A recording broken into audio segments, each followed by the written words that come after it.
Welcome student. स्वागत है आप सबका हेलो एग्जाम्स के ऑनलाइन लर्निंग प्लेटफॉर्म पर।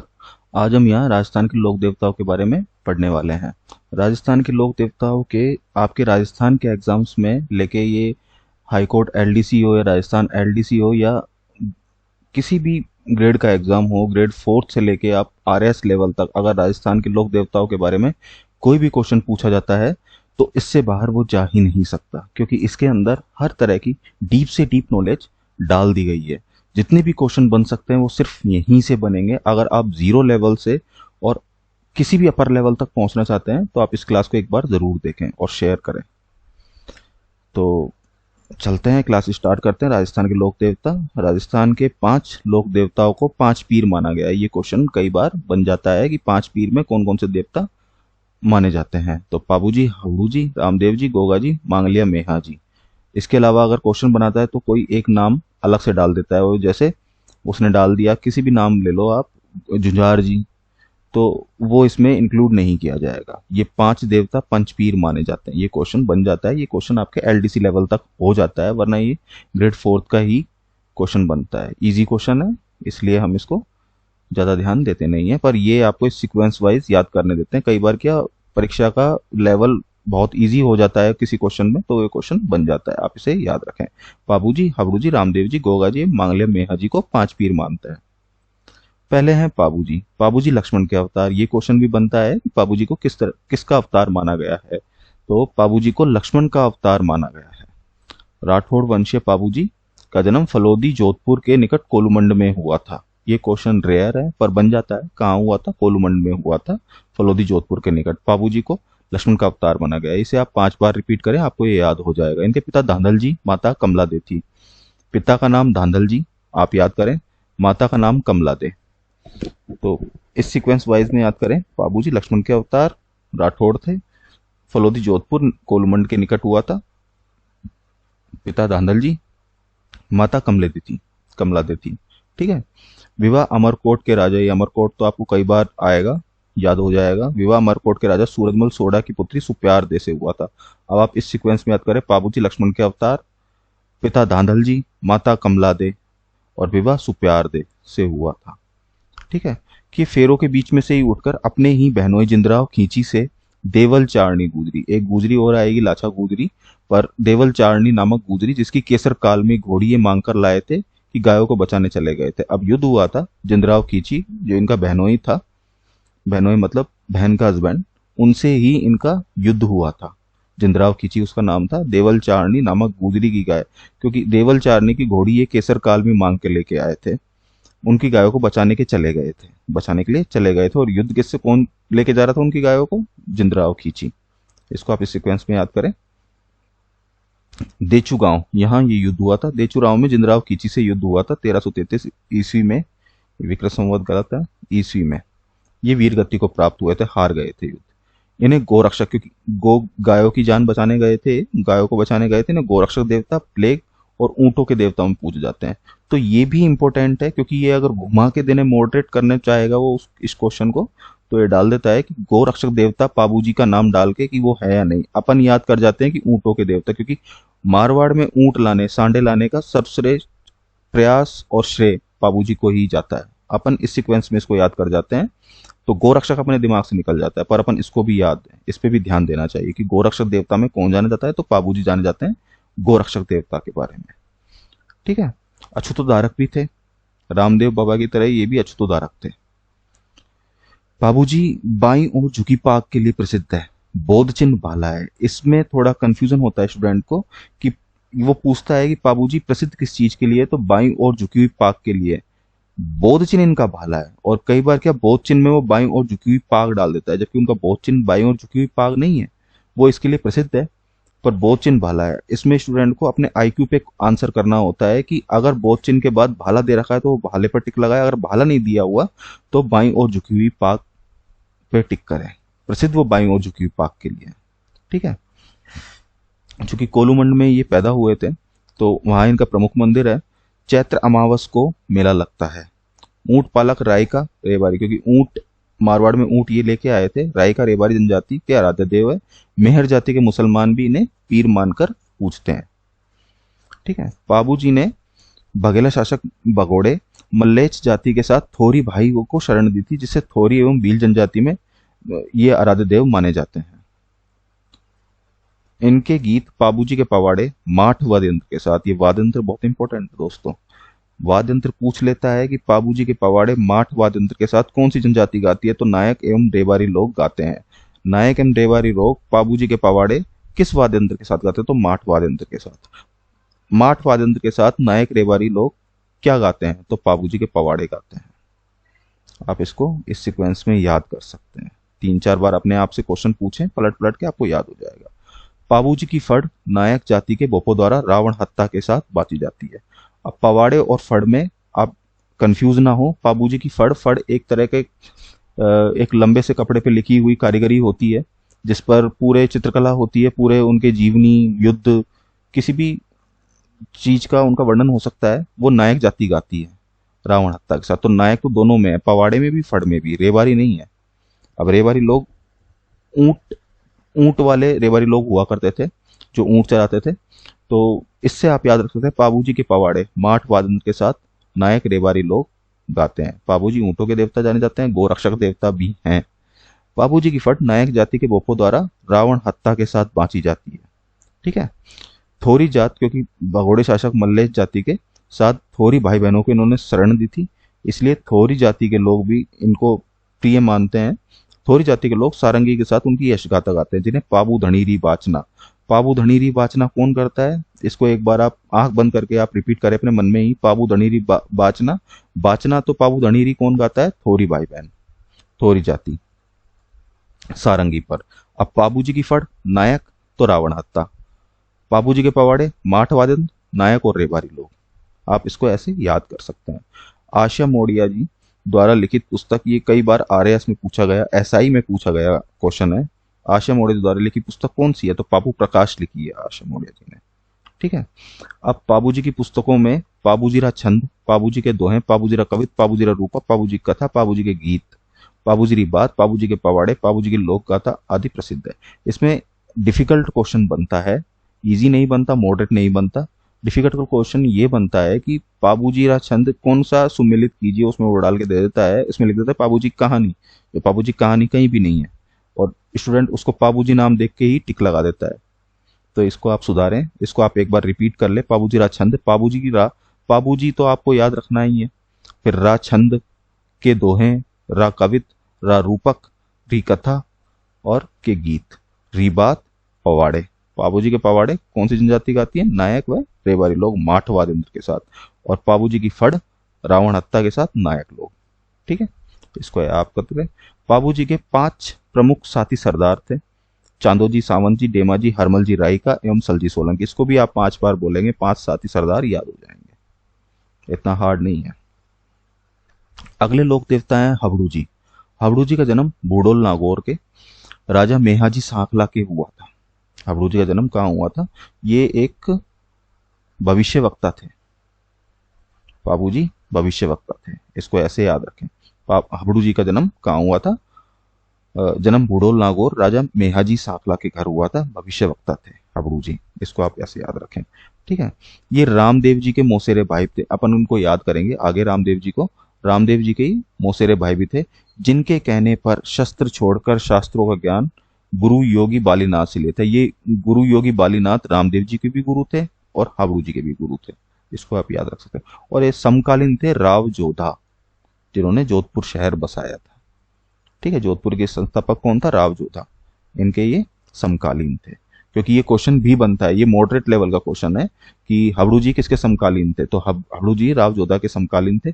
और बेगटी फलोती जोधपुर में इनका मुख्य मंदिर है। बूडोल नागौर में जन्म हुआ था, बेगटी फलोती जोधपुर में इनका मुख्य मंदिर है। इनमें हबड़ू जी की पूजा नहीं होती, इसमें इनकी गाड़ी की पूजा होती है, बैलगाड़ी की, जहाँ बीमार घायल गायों को लेकर आया करते थे, उनकी सेवा करते थे। ये शकुन शास्त्री थे, भविष्यवक्ता थे। इनका मुख्य मंदिर बेगटी फलोदी में है। चूंकि ये सांखला खुद थे, मेहाजी सांखला के घर हुआ था, तो सांखला राजपूत ही इनके मुख्य पुजारी होते हैं। इनकी दी गई कटार से जोधपुर के संस्थापक, ये देखो आ गया, राव जोधा ने मंडोर पर पुनः अधिकार कर लिया था। ये हम जब राजस्थान की हिस्ट्री पढ़ेंगे तब जानेंगे मंडोर पर पुनः अधिकार क्यों किया था, अवल बावल की संधि वगैरह सब जानेंगे।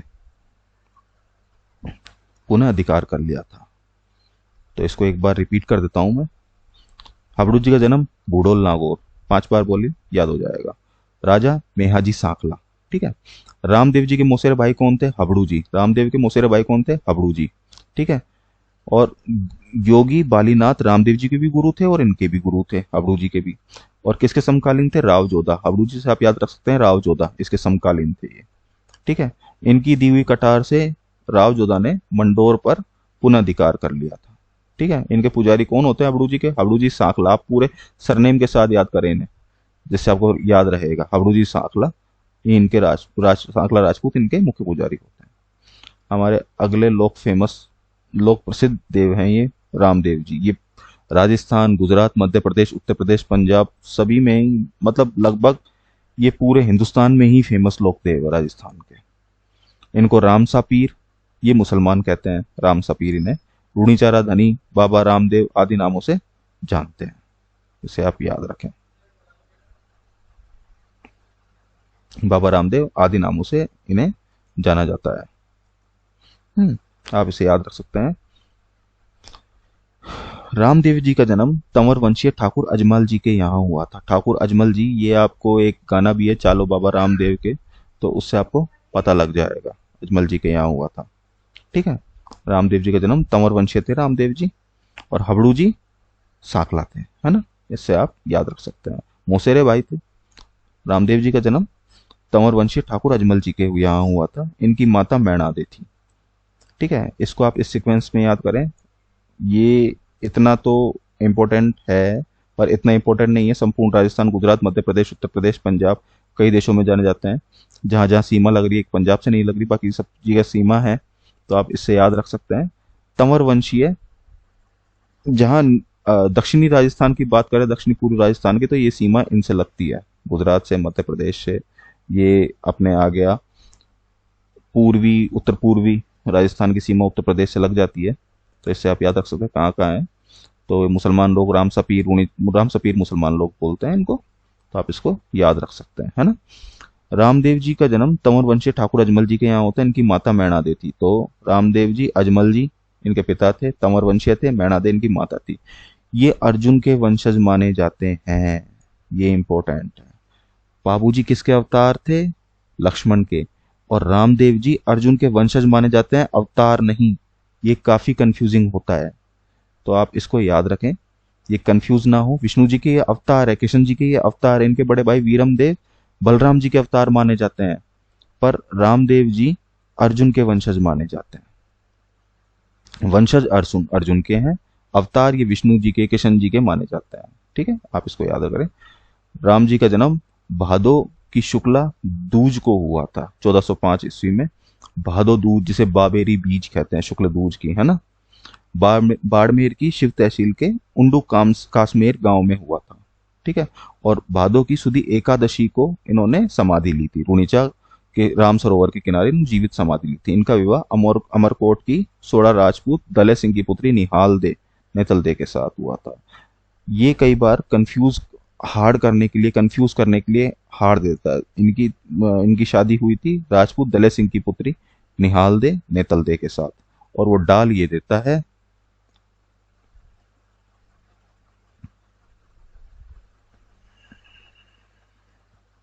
आपको कंफ्यूज करने के लिए, अमरकोट के राजा सूरजमल सोड़ा। तो इसलिए मैं कहता हूं कि ये काफी हार्ड, डिफिकल्ट करने का, जब क्वेश्चन वो काफी इजी दे देता है तो कुछ डिफिकल्ट बच्चे को फंसाने के लिए वो ये डालता है ऐसे। तो आप अमरकोट तो याद कर जाते हैं, पर उनके ससुर याद नहीं कर पाते हैं। ससुर को याद करें, राजा सूरजमल सोड़ा की पुत्री सुप्यार दे से बाबूजी का हो रहा था, और दले सिंह अमरकोट के राजा थे, उनसे इनका होना था रामदेव जी का। अमरकोट के सोडा राजपूत दले सिंह की पुत्री निहाल दे नेतल दे के साथ, ठीक है। आप 5-5 बार, या इसको पीडीएफ में दे दूंगा, उसको 2 बार पढ़ेंगे, आपको पूरा कंठस्थ याद हो जाएगा, मैं गारंटी देता हूँ। एक बार इसको सुन लें, एक बार वीडियो देख लें, आपको रिवीजन करने की जरूरत पड़ेगी। बस एक बार रिवीजन करते ही आपको ये जीवन में नहीं भूलेगा। निहाल दे नेतल के साथ हुआ था।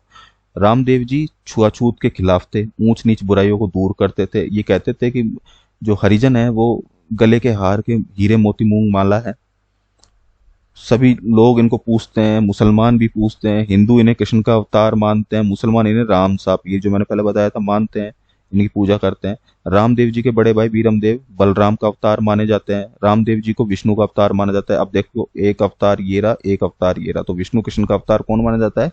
रामदेव जी। और अर्जुन के अवतार कौन माने जाते हैं? रामदेव जी। अर्जुन के वंशज, सॉरी, अर्जुन के वंशज माने जाता है। कृष्ण का अवतार, विष्णु का अवतार, ठीक है। रामदेव जी के बड़े भाई वीरमदेव को बलराम का अवतार माना जाता है, ठीक है। कामड़िया पंथ रामदेव जी से स्टार्ट हुआ था। इनके गुरु बालीनाथ, योगी बालीनाथ थे, जो हबड़ू जी के भी गुरु है, क्योंकि वो इनके मौसेरे भाई थे। और उन्होंने ही कहा था हबड़ू जी से कि आप शस्त्र छोड़ो, शास्त्र में ध्यान लगाओ। उन्होंने ही दी थी, तो गुरु भी उन्होंने ही दिया है। ऐसी मान्यता है कि रामदेव जी ने बाल्यावस्था में सातलमेर पोखरण में भैरव तांत्रिक राक्षस था, उसका वध किया था, ऐसे लोग मानते हैं। उसके आतंक को समाप्त किया था रामदेव जी ने, जनता को कष्ट से मुक्ति दिलाई थी। रामदेव जी ने पोखरण कस्बा पुनः बसाया था, तथा रामदेवरा रूणीचा में राम सरोवर का निर्माण कराया था। तो रामदेवरा रूणीचा में राम सरोवर है, तो उसका निर्माण किसने कराया था? रामदेव जी ने। इनका जन्म कहाँ हुआ था? शिव तहसील के उंडू काश्मीर गांव में, ठीक है, बाड़मेर में। बाड़मेर में जन्म हुआ था इनका, ठीक है। ये रामदेवरा रूणेचा, ये जैसलमेर, आप याद रख सकते हैं, जैसलमेर के स्थान है ये रामदेवरा रूणीचा में। रामदेव जी का विशाल मंदिर है, जहाँ हर वर्ष भादो की शुक्ल द्वितीया, जहाँ इनका जन्म दिवस था, भादो शुक्ल द्वितीया, ये 1 2 3 4 संडे मंडे तो अब चले हैं, पहले ये ही चलते थे भादो। इसके लिए मैं अलग से एक वीडियो बनाऊंगा, जिससे आपको ये कंटेस्ट बहुत इजी वे में याद करा दूंगा। ये महीने याद होने में अगर दिक्कत होती है तो मैं बहुत इजी वे में याद करा दूंगा। तो भादो की शुक्ल द्वितीया, ठीक है, बाबेरी बीज बोलते हैं इसको, इनका जन्म हुआ था। और एकादशी को इन्होंने निर्माण लिया था, मतलब समाधि ली थी। कहाँ ली थी? रामदेवरा रूणेचा में, राम सरोवर के किनारे, राम सरोवर में इन्होंने समाधि ली थी।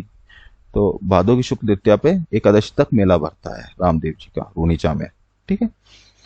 जिस इसमें जन्मोत्सव द्वितीया को, बाबेरी बीज को, भादो की दूज को, शुक्ल दूज को ये जन्मोत्सव मनाते हैं। भादो की दशमी को, क्योंकि 11वीं को इन्होंने, एकादशी को तो इन्होंने समाधि ले ली थी, दशमी तक समाधि उत्सव होता है। दशमी को समाधि उत्सव होता है और दूज को जन्मोत्सव होता है। इसमें लुभावनी चीज ये है, इस मेले में तो कामड़ जाति की स्त्रियां 13 ताली नृत्य करती है। तो ये क्वेश्चन बनता है, ये क्वेश्चन कई बार बनता है, ये क्वेश्चन एसआई लेवल तक बन जाता है। आरएस लेवल का तो नहीं है, पर एसआई लेवल तक बन जाता है। 13 ताली नृत्य कौन करता है? पहला तो ये क्वेश्चन तो आपका एलडीसी हो गया, कामड़ जाति के लोग, कामड़ जाति की स्त्रियां करती हैं। और 13 ताली के नृत्य कहाँ कब करती है? तो 13 ताली के नृत्य कब करती है? रामदेव जी के मेले में। भादो कई बार हार्ड करने के लिए ये बना देता है, भादो की दशमी, भादो की दूज। तो भादो की दूज से भादो की दशमी, यही आंसर होता है। एकादशी, ये आंसर होता है। पर बाकी अगर आपको बोले जाए कि भाई कामड़ जाति के लोग, कामड़ जाति की स्त्रियां कब नृत्य करती है, वो सावन में करती नहीं, करने को करती हैं, पर इस मेले में करती है, इस मेले का फेमस है। इसके अन्य मंदिर जोधपुर के पश्चिम में मसूरिया पहाड़ी पर, रामदेव जी के अन्य मंदिर है जोधपुर के पश्चिम में मसूरिया पहाड़ी पर। तो मसूरिया पहाड़ी कहाँ है? जोधपुर के पश्चिम में, जहाँ रामदेव जी का मंदिर है। आप इस पहाड़ी को रामदेव जी के मंदिर से लिंक करके याद रखें, याद होगी। बिराटिया, ब्यावर, अजमेर, ये आपको इससे लिंक करके याद करें। हाँ, सुरताखेड़ा चित्तौड़गढ़ में, और जहाँ इनके मेले भरते हैं। इनका एक छोटा मंदिर रामदेवरा गुजरात में भी है। मैं आपको ये पहाड़ियाँ वगैरह बहुत इजी ट्रिक में याद कराऊंगा, वीडियो बनाऊंगा इस पे जल्दी, बहुत इजी ट्रिक में याद करा दूंगा। छोटा रामदेवरा कहाँ है? गुजरात में। ये क्वेश्चन बनता है, ये एलडीसी लेवल का क्वेश्चन है, आप इसे याद रखें। रामदेव जी के प्रतीक चिन्ह में खुले चबूतरे में ताक पे उनके पगले की पूजा होती है। संगमरमर या पीले पत्थर के होते हैं। रामदेव जी के पगले कैसे होते हैं? संगमरमर या पीले पत्थर के होते हैं, इसे आप याद करें। इनके पगले चरण चिन्ह बनाकर गांव गांव में पूजे जाते हैं। मेघवाल भक्तों को रिक्किया कहते हैं। इनके जो मेघवाल भक्त होते हैं उन्हें रिक्किया कहते हैं। रामदेव जी के भक्त इन्हें कपड़े से बना घोड़ा चढ़ाते हैं। ये क्वेश्चन बनता है, कपड़े से बना घोड़ा किसे चढ़ाया जाता है? तो वो घोड़ा चढ़ाया जाता है रामदेव जी को। केसर कालमी घोड़ी किसकी थी? पाबू जी की, ठीक है। और हबड़ू जी क्या करते थे? वो बीमार गायों को लेके जाते थे अपनी गाय पे, तो इसलिए उनकी गाड़ी की पूजा होती है। रामदेव जी के चरणों की पूजा होती है, जिन्हें पगलिया बोलते हैं। गांव गांव मंदिर में पूजा होते हैं, संगमरमर या पीले पत्थर के होते हैं। रामदेव जी के भक्त ने कपड़े से बना घोड़ा चढ़ाते हैं। रामदेव जी के घोड़ा कौन सा था? लीला। केसर कालमी किसकी थी? पाबू जी की, जो किससे लेके आए थे? देवल चारणी गुजरी से, है ना। इसे आप याद करें, मैं इसलिए आपको रिवीजन करा रहा हूँ ये कि बाद में आप कंफ्यूज हो जाएंगे। जब लीला, जैसे रामदेव जी का घोड़ा लीला है, लीला घर भी आएगा, लीलन भी आएगी, तो आप कंफ्यूज हो जाएंगे, है ना। लीला किसका था? रामदेव जी का। भादो शुक्ल दूज बाबेरी बीज दूज से नाम से पुकारी जाती है, मैं बता चुका हूं आपको। रामदेव जी की अवतार तिथि के रूप में लोग प्रचलित है। चमत्कारों को पर्चा कहते हैं। इनके भक्त द्वारा गाए जाने वाले भजनों को ब्यावले कहते हैं। रामदेव जी के मंदिरों को देवरा देवल कहते हैं।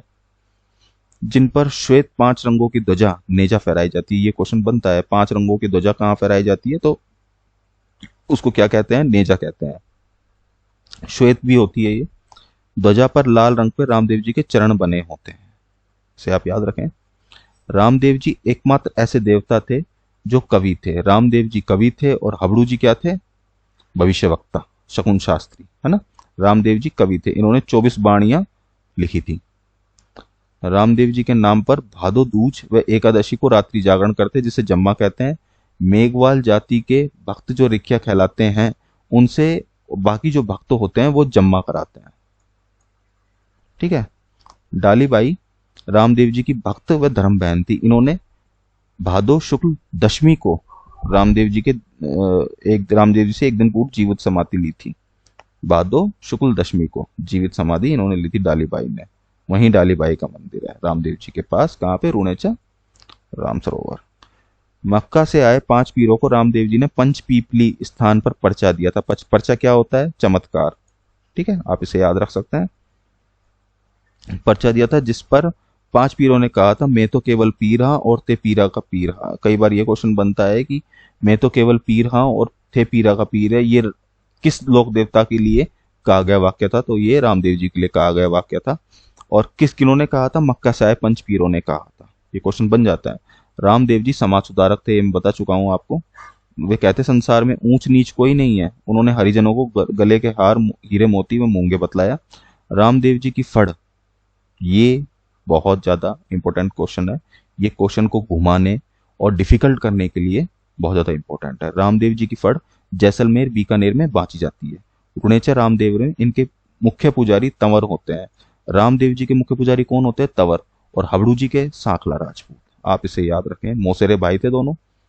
इनके मुख्य पुजारी, ये एलडीसी से ऊपर एओ और आरओ लेवल तक का क्वेश्चन बन जाता है इसमें से। मुख्य पुजारी तंवर राजपूत होते हैं। बाबा रामदेव की कसम को इनके भक्त रामदेव जी आण कहते हैं। इनके भक्त ने कभी झूठी सौगंध नहीं खाते। रामदेव जी की सोने चांदी के पत्थर पर, सोने चांदी की जो चद्दर सी होती है, चादर होती है, उस पर ये लोग मूर्ति खुदवाकर गले में पहनी जाती है। पतरा बोलते हैं उसे, इसे पतरे के फूल कहते हैं। ये देखो, रामदेव जी मूर्ति पूजा के विरोधी थे, तीर्थ यात्रा के विरोधी थे। इन्होंने गुरु के महत्व को स्वीकारा और कहा कि गुरु के आदेशों पर, उपदेशों पर चलने से अमर ज्योति मिल सकती है। इन्होंने इसके लिए सबसे ज्यादा सर्वश्रेष्ठ मार्ग अजपा जाप बताया। अजपा जाप मतलब लगातार जाप करते रहना। रामदेव जी का ब्यावला, अब आप इसको थोड़ा याद रखें क्योंकि ये RS, RO, EO और आपके कई बार LDC को टफ करने के लिए, कंपटीशन बहुत टफ हो रहा है, टफ करने के लिए आपसे पूछ लेता है। रामदेव जी का ब्यावला पूनम चंद द्वारा रचित है। अब मैं आपको इसको याद करने की एक ट्रिक बताता हूँ। ब्यावला ये गीत होते हैं। ब्यावला जैसे अपन कहते हैं ना कि भाई यहाँ गीत गाने औरतें जाती हैं, तो पूनम चंद, इससे याद रखें, ये स्त्री ब्यावला। अब श्री रामदेव चरित्र, ये थोड़ा भारी सा शब्द है चरित्र, तो ठाकुर रुद्र सिंह तोमर, आप इसे याद कर सकते हैं। श्री रामदेव प्रकाश, श्री रामदेव प्रकाश, ये पुरोहित, ये आ गया थोड़ा सात्विक सा नेम। रामसा पीर अवतार लीला, ये रामसा पीर अवतार लीला, ये अवतार वगैरह ब्राह्मण, गोरीदास मतलब, ठीक है। श्री रामदेव जी रिवेली, हरजी भाटी आदि लिखे प्रमुख ग्रंथ हैं। आप इसे 5 बार इसी वे में थोड़ा समझने की कोशिश करें, आपको याद हो जाएगा। नेक्स्ट लोक देवता है गोगा जी। गोगा जी चौहान वंशीय थे। हबड़ू जी सांखला वंशीय थे, ठीक है। और तंवर वंशीय कौन थे? रामदेव जी। गोगा जी चौहान वंशीय गोगा जी का जन्म 11वीं सदी चूरू के ददरेवा नामक स्थान पर हुआ था। इनके पिता का नाम था जेवर सिंह, माता बाचल देवी। आप इसको एक बार दोबारा से रिवीजन करते हैं, इतना 4 पे आ गए हैं। गोगा जी चौहान वंशीय थे, ठीक है। माता थी इनकी बाछल देवी, पिता थे जेवर सिंह, इसको इस वे में याद रखें। और रामदेव जी के पिता का नाम था अजमल। और ये रामदेव जी थे, चलो स्टार्ट से ही स्टार्ट लेते हैं। हावड़ू जी थे लक्ष्मण के अवतार, ठीक है। फलोदी जोधपुर, कोलूमंड, ठीक है। ये तो इतना तो आपने याद किया है, कोलूमंड के निकट, ठीक है। इनके पिता धांधल, बाबू जी धांधल जी के पुत्र थे, एवं कमलादे थी, ठीक है। इनका विवाह कहाँ हो रहा था? राजा सूरजमल सोढ़ा, अमरकोट के जो थे राजा, उनकी पुत्री सुप्यारदे से हो रहा था। देवल चारणी की गुजरी की गायों को बढ़ाने के लिए, बचाने के लिए ये देवल राव की जिंदराव खींची से युद्ध लड़ने के लिए चले गए थे। केसर काल में इनकी घोड़ी थी, ठीक है। ऊंट और गायों के देवता हैं हाबड़ू जी, पुडोल नागौर, मेहाजी साकला, ठीक है। मोसेरे भाई किसके थे? रामदेव जी के थे, गुरु योगीनाथ था, ठीक है। इससे आप याद रखें। रामदेव जी के पिता का नाम अजमल जी, अर्जुन के वंशज, माता मैणा दे, ठीक है। पिता अजमल जी, है ना। अब अपन आते हैं गोगा जी। गोगा जी चौहान वंशीय थे, और इनके पिता का नाम क्या था? गोगा जी के पिता का नाम था, एक मिनट, गोगा जी के पिता का नाम क्या था? गोगा जी के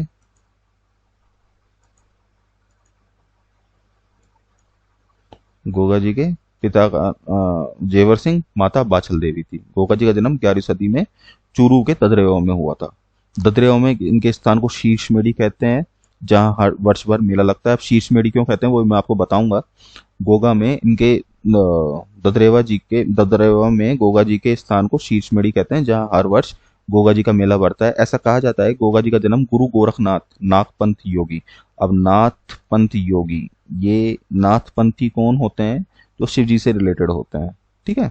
तो नाथपंथ योगी, तो आप इससे याद कर सकते हैं कि सर्प के देवता भी कहे जाते हैं, के आशीर्वाद से हुआ था। गोगा जी का विवाह केलम केलम दे, जो कोलमुंड की राजकुमारी थी। अब ये देखो, ये दोबारा आ गया, केलम दे, सुप्यार दे, नेतल दे, निहाल दे, ठीक है। सुप्यार दे कौन था?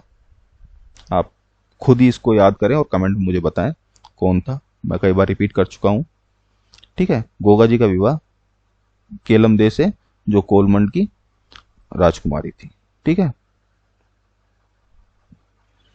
हम्म से होना था, परंतु इनके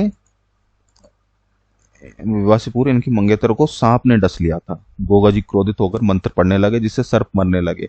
अब नाथपंथ योगी, उसका बताता हूँ। सर्प मरने लगे, तब नाग देवता ने इन्हें सर्पों के देवता होने का वरदान दिया। सर्पों के देवता होने का वरदान किसे दिया गया? गोगा जी को।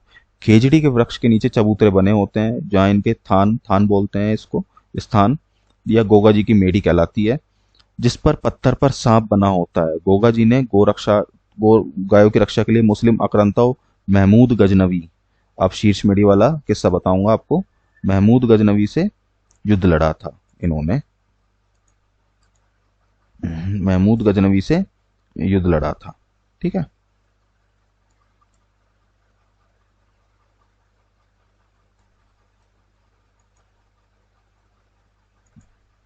इन्होंने महमूद गजनवी से देश की रक्षा अपने प्राण न्यौछावर कर दिए थे। इन्हें जाहर पीर, गोगा पीर, गोगा गोगा उप्पा आदि नामों से जान जाते हैं, ठीक है। अब इसको आप ऐसे याद रख सकते हैं, महमूद गजनवी ने इनको उपाधि दी थी जहार पीर की। और क्यों दी थी? क्योंकि ये गायों की रक्षा कर रहे थे और महमूद गजनवी इनकी गाय चुरा के ले जा रहा था, ठीक है। इन्होंने इनके जब इनका युद्ध हुआ था महमूद गजनवी और गोगा जी का, तो ददरेवा में इनके स्थान को शीश मेढ़ी क्यों कहते हैं वो बताता हूँ। ददरेवा में वहां युद्ध हुआ था और वहां इनका शीश कट के गिरा था, इसलिए उसका नाम पड़ गया शीर्ष मेढ़ी। और नौहर हनुमानगढ़ में इनका धड़ जाके गिरा था, इसलिए उसका नाम पड़ गया घुरमेड़ी, ठीक है। तो आप इसको ऐसे याद रख सकते हैं। महमूद गजनवी ने इनको जहर पीर, जब इनको देखा बिना सर के युद्ध लड़ने वाले देवता हैं, तो इन्हें जहर पीर की उपाधि दी थी। इन्हें गोगा पीर या गुग्गा, गोगा पप्पा आदि नामों से जाना जाता है। तो ये क्वेश्चन इस बार वीडियो में आया हुआ है, प्री में आया हुआ है, गोगा पप्पा, गुग्गा, गोगा पीर, जहर पीर, और एक नाम और दिया था। इनमें से गलत कौन सा नाम है? तो वो गलत नाम चुनना था। बाकी ये सही है, गुग्गा इनका नाम है, गोगा पप्पा इनका नाम है, गोगा पीर, जहर पीर तो आप याद कर लेंगे। अब इस पे फोकस करें, गुग्गा, गोगा पप्पा आदि नामों से जाने जाते हैं। इन्हें सांपों के देवता माने जाते हैं, क्योंकि इनकी मंगेतर को सांप ने डस लिया था, जो कोलमंड की राजकुमारी थी, केलमदे, याद रखें। सांपों के देवता माने जाते हैं, ठीक है। राजस्थान का किसान वर्षा के बाद हल जोतने से पहले गोगा जी के नाम की राखी, गोगा राखड़ी, हल हाली दोनों को बांधता है। ठीक है। वो कहता है कि ऐसा करने से फसल अच्छी होती है। ठीक है। गोगा राखड़ी हलाल इनके सर्पदंश के बचाव हेतु पूजा की जाती है। सांप काट जाता है उसके बचाव के लिए इनकी पूजा की जाती है। सर्पदंश के काटे व्यक्ति को, अरे ज्यादा ऊपर चले गए। हम्म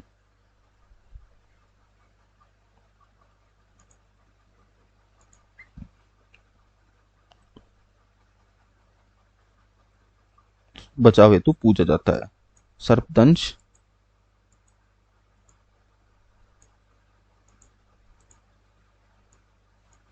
सर्पदंश से बचाव हेतु पूजा जाता है। सर्प सांप जिस आदमी को काटा जाता है गोगा जी की तांती बांधी जाती है। क्या बांधी जाती है? क्वेश्चन आपके एलडीसी लेवल तक का है कि तांती क्या होता है। तो ये गोगा जी की तांती बांधी जाती है जिसको सांप कहा जाता है उसके लिए।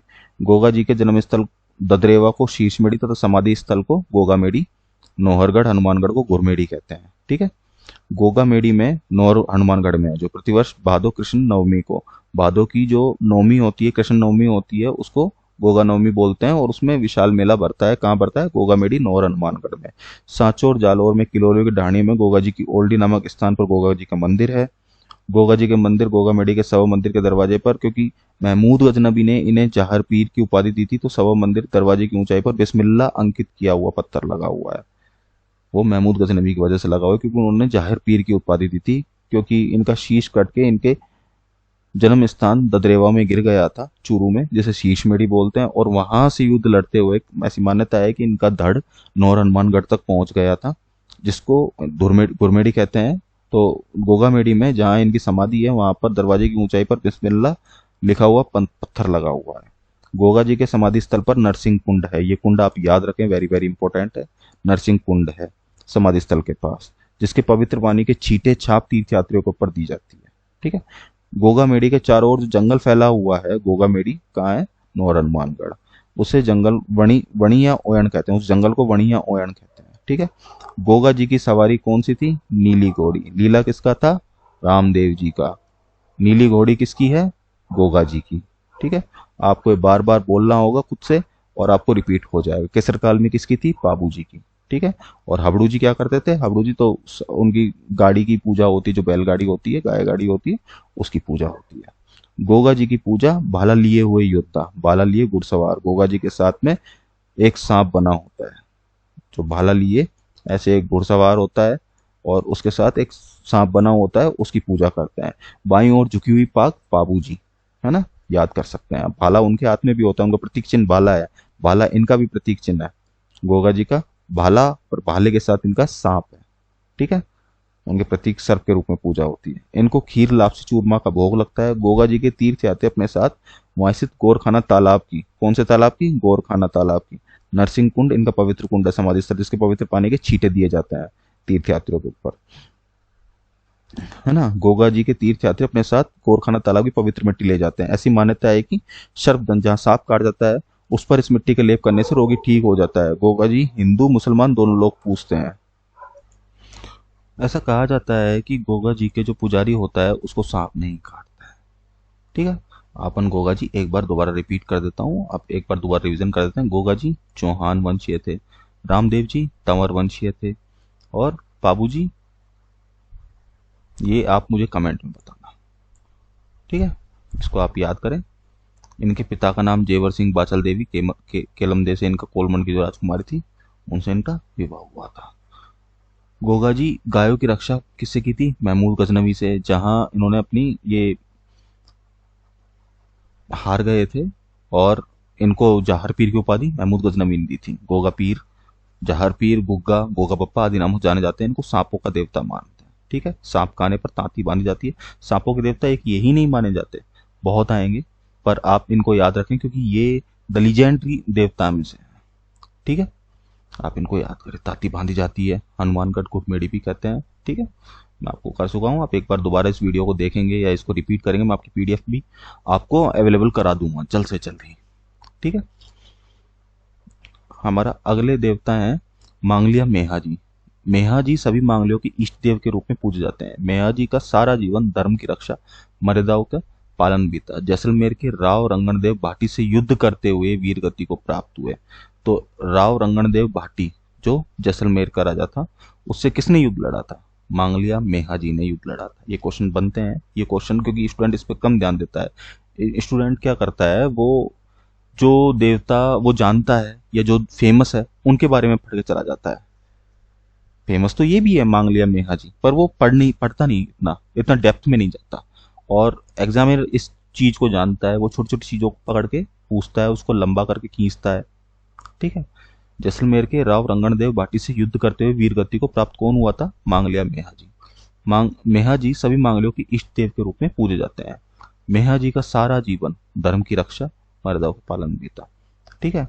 मेहाजी मंडोर दुर्ग पर कब्जा कर अपनी राजधानी बनाने वाले राठौड़ शासक राव चुंडा, ये भी आवल बावल की संधि से ही लिंक्ड है। तो मैं आपको ये सब चीज बताऊंगा। राजस्थान की हिस्ट्री हम जब पढ़ेंगे, बहुत इजी वे में, बहुत आसान तरीके से ये चीज आप लोग समझ जाओगे, इस बात की मैं गारंटी लेता हूँ। आप एक बार पीडीएफ का रिवीजन और एक बार और ये वीडियो देख लोगे, आप कभी जिंदगी में नहीं भूल सकते। आपको रात को सोते हुए भी ये सपने में दिखाई दे देंगे, इस बात की मैं गारंटी देता हूँ। राव चुंडा जी, राव जोधा के पिता। राव जोधा किसके बारे में आए थे, ये आप मुझे कमेंट में बताएं। बाबू जी में आए थे या हाबड़ू जी में आए थे, आप कमेंट करके बताएं। ठीक है। राव जोधा हाबड़ू जी के समकालीन थे, मैं बता देता हूँ। मेहाजी मंडोर दुर्ग पर कब्जा कर अपनी राजधानी बनाने वाले राठौड़ शासक राव चुंडा के समकालीन थे। ठीक है। मेहाजी शकुन शास्त्री और के अच्छे ज्ञाता थे। मेहाजी भी शकुन शास्त्री थे और हाबड़ू जी भी शकुन शास्त्री। मांगलिया मेहाजी शकुन शास्त्री थे। बापणी में इनका मंदिर है। ठीक है, याद करेंगे इनको। भादो माह की कृष्ण जन्माष्टमी को मांगले राजपूत मेहाजी की अष्टमी मनाते हैं। जो कृष्ण जन्माष्टमी होती है, भादो में आती है, उसको मेहाजी की अष्टमी मांगले राजपूत लोग बनाते हैं। ठीक है। कृष्ण जन्माष्टमी, मैं ये सारे महीने आपको एक अलग से वीडियो बनाऊंगा, बहुत ही इजी और आसान वे में चल जाएगी। आजकल मई जून चलता है, पर ये पुराने जमाने के महीने थे, हिंदू हिंदू महीने बोलते हैं इनको। ठीक है।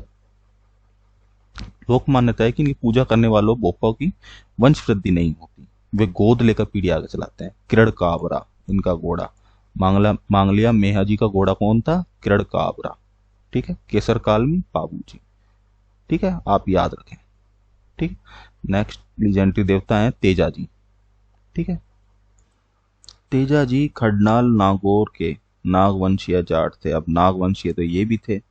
ठीक है। तो गोगा जी की तरह ये भी सर्पों के देवता हैं। सर्पों के अलावा ये कुत्ते काटे प्राणी का इलाज भी होता है। ठीक है। हाँ, इंसान के काटो या किसी जानवर के काटो, उनका भी इलाज करते हैं। ठीक है। तेजा जी खडनाल नागौर के नागवंशीय जाट थे। ठीक है। नागौर, खडनाल नागौर के। ठीक है। इनका जन्म 1073 ईस्वी को माघ शुक्ला चतुर्दशी को हुआ था। तेजा जी के पिता ताहड़ जी। आप माता पिता जरूर से जरूर याद करें। राम कुबरी था, क्योंकि स्टूडेंट इनको छोड़ जाता है कि इनसे क्वेश्चन थोड़ी पूछेगा तेजा जी कौन से देवता थे, किस चीज के देवता थे, ये पूछ लेगा। ठीक है। पर ये क्वेश्चन बनाता है, वो जानता है एग्जामिनर। तेजा जी का विवाह पेमलदे पनेर के रामचंद्र या रायमल जी की पुत्री से हुआ था। तेजा जी को गोरक्षक, गायों का मुक्तिदाता माना जाता है। इन्हें काला बाला का देवता भी कहते हैं। काला बाला का देवता के नाम से कौन जानते हैं? तेजा जी। ठीक है। तेजा जी ने लाछा गुजरी, मैंने पहले बताया था आपको वो कि लाछा गुजरी भी आएगी। ठीक है। एक देवल चारणी गुजरी आई थी, जिसके लिए पाबू जी अपनी शादी के बीच में से उठ गए थे। ठीक है। अब ये लाछा गुजरी, इनकी गायों को मेरों से छुड़ाने के लिए 1103 ईस्वी में भादो शुक्ल दशमी को सुरसुरा किशनगढ़ अजमेर में अपने प्राण त्याग देते। मेरों से इन्होंने युद्ध लड़ा था। अपने प्राण किशनगढ़ अजमेर सुरसुरा में त्याग दिए थे। इनके स्थान पर, जहाँ इनका स्थान है, इनके स्थान पर सर्प व कुत्ते काटे प्राणी का इलाज होता है। किसान तेजा जी के गीत तेजा टेर के साथ खेत में बुआई करता है। ऐसा विश्वास है इनके स्मरण से भावी फसल अच्छी होती है। ठीक है। तेजा जी अजमेर के लोक देवता, अजमेर ये पूरे राजस्थान में फेमस है, पर अजमेर के फेमस लोक देवता है। इनका प्रमुख स्थान अजमेर के सुरसुरा, जहाँ इन्होंने इन्होंने प्राण त्यागे थे, वहां इनका मुख्य मंदिर है। ठीक है। ब्यावर सेंद्रिया भावता में भी है। उनके जन्म स्थान खरनाल में भी इनका मंदिर है। ठीक है। खरनाल नागौर में है, तो आप इसको याद रख सकते हैं। नागौर जिले के परबतसर कस्बे में तेजा जी का विशाल मेला भादो शुक्ल दशमी को लगता है। भादो शुक्ल दशमी को इनका परबतसर नागौर में मेला लगता है, जहाँ बड़ा पशु मेला भी लगता है, इसमें भारी मात्रा में पशुओं की खरीद फरोख्त होती है, खरीदे जाते हैं। तेजाजी की निर्माण स्थली सुरसुरा किशनगढ़ अजमेर में। तेजाजी, इसको आप याद करें, इंपॉर्टेंट है। तेजाजी की निर्माण स्थली सुरसुरा किशनगढ़ अजमेर में तेजाजी की जागीर निकाली जाती है। तेजाजी की जागीर कहाँ निकाली जाती है, वो कई बार क्वेश्चन ऐसे पलट के दे देता है कि परबतसर नागौर में निकाली जाती है क्या, या खड़नाल नागौर में निकाली जाती है क्या, पर ये निकाली जाती है निर्वाण स्थली सुरसुरा, जहां ये इन्होंने प्राण त्यागे थे। सुरसुरा किशनगढ़ अजमेर में तेजाजी की जागीर निकाली जाती है। सर्पदंश का इलाज करने वाले तेजाजी के भोपे को घोड़ला कहते हैं। काला बाला का देवता कौन है, तेजाजी। और इनका सर्पदंश, जो सांप काट जाए, नागवंशी थे तेजाजी, जाट थे। इनका इलाज करने वाले भोपों को घोड़ला कहते हैं। तेजाजी की घोड़ी कौन थी, लीलन, जिसे सिणगारी भी कहते हैं। ठीक है, आप याद करें। राजस्थान में प्राय सभी देवताओं में गांवों में तेजाजी के थान देवरे बने हुए हैं। देवरे तो देवल देवरे ही बोले जाता है, सभी गांवों में बने हुए हैं। देवरों पर तेजाजी की प्रतिमा हाथ में तलवार लिए घुड़सवार के रूप में सूर्य के साथ स्थापित की जाती है, और हाथ में भाला और सांप आ जाए तो गोगा जी। हाथ में भाला, बाईं ओर झुकी हुई पाक तो बाबू जी। आप ऐसे याद कर सकते हैं। ठीक है, हाथ में तलवार लिए घुड़सवार के रूप में तेजाजी के की जाती है। इनका जन्म कब हुआ था,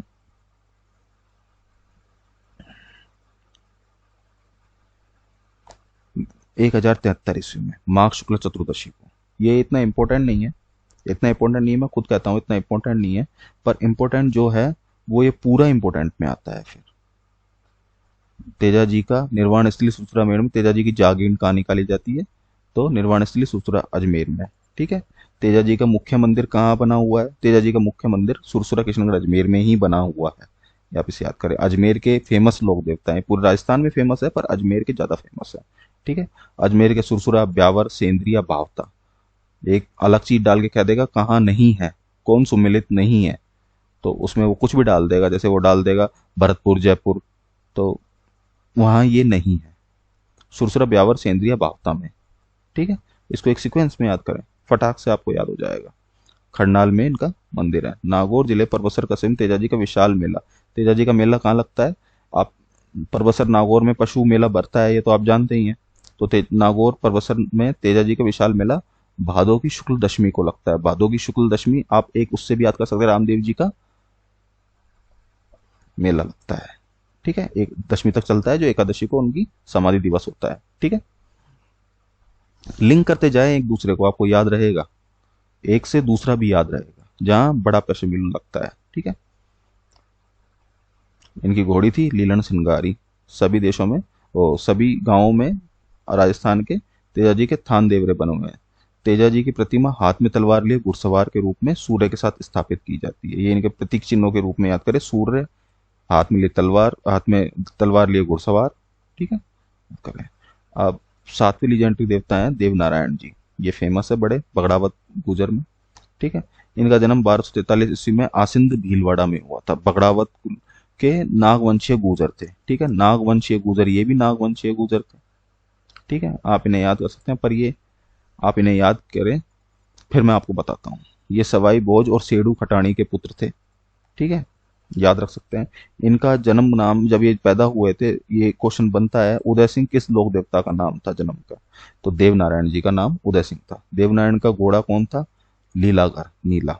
और तेजा जी का घोड़ा कौन था, लीलन सिणगारी। ठीक है, तो ये आपको लीला, लीलन, लीलागर ये कई बार मिलेगा। नीला था। ठीक है, सिणगारी वो सिंगारी था, ये नीला था। ठीक है, देवनारायण जी का घोड़ा लीलागर नीला था। इनकी पत्नी धार नरेश की जयसिंह की देव की पुत्री पीपल देव थी। तो पीपल देव किसकी पुत्री थी, देवनारायण जी। अब इसको मैं याद करने की एक आसान ट्रिक बताऊं आपको। देवनारायण जी की मूर्ति नहीं होती, ईंटों के मंदिर में ईंट रखी रहती है, उस पर नीम की पत्तियों की पूजा होती है। ठीक है, क्योंकि औषधि ज्ञाता थे।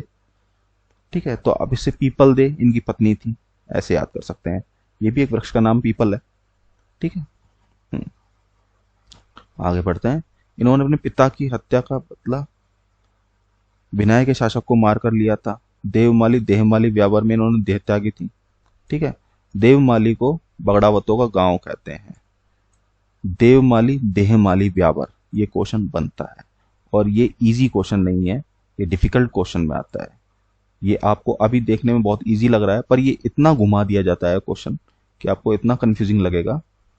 देवमाली देहमाली व्यापार में इन्होंने अपनी देह त्यागी थी। ठीक है, देवमाली को बगड़ावतों का गांव कहते हैं। बगड़ावतों का गांव कौन सा कहा जाता है? देवमाली। ठीक है, देवमाली देहमाली आप इससे याद कर सकते हैं। देह त्यागी थी। देव जी का देवरा मूल देवरा मतलब मुख्य मंदिर। देवरा देवल देवरी ये बोले जाते हैं राजस्थान में। ठीक है, आसिंद भीलवाड़ा जहाँ इनका जन्म स्थान है, वहाँ के पास गोठा दौड़ावत में है। इनके प्रमुख देवरे देवमाली ब्यावर अजमेर। देवमाली जहाँ इन्होंने देह त्यागी थी। देवदाम जोधपुरिया निवाई टोक वो देव डूंगरी पहाड़ी चित्तौड़गढ़ में है। ठीक है, तो आप इसको याद करें, 2-3 बार रिवीजन करेंगे वीडियो को पॉज करके तो आपको ये अपने आप याद हो जाएगा। देवनारायण के देवरों में उनकी प्रतिमा के साथ स्थान पर ईंटों की पूजा होती है। उनकी प्रतिमा के स्थान पर बड़ी ईंटों की पूजा होती है जहाँ नीम की पत्तियां रहती हैं, मैं आपको बता देता हूँ। ठीक है, पीपलदेव इनकी रानी थी। इनके अनुयायी गुर्जर जाति के लोग हैं जो देवनारायण जी को विष्णु का अवतार मानते हैं। विष्णु का अवतार और कौन माना जाता है? कमेंट में बताएं आप। ठीक है, मैं आपको कई बार रिपीट कर चुका हूं वो, तो आप अब कमेंट में ही बताएं। देवनारायण जी की फड़ गुजर पोपो द्वारा जंतर वाद्य यंत्र की संगत में पाई जाती है। ये तो आपको याद कराने की जरूरत है ही नहीं। अगर आपको कोई भी गुजर दोस्त होगा तो देवनारायण जी को कई बार बता चुका होगा आपको। ठीक है, गुजर पोपो द्वारा जंतर वाद्य यंत्र की संगत में बांची जाती है। यह राज्य की सबसे बड़ी फड़ है। इस पर डाक टिकट भी जारी, ये आगे बताऊंगा मैं आपको, डाक टिकट जारी हो चुका है उस पर 1992 में। ठीक है, देवनारायण जी का मेला भाद्रपद शुक्ल छठ व सप्तमी को लगता है। देवनारायण जी का मेला कब लगता है? भादो की शुक्ल छठ और सप्तमी को लगता है।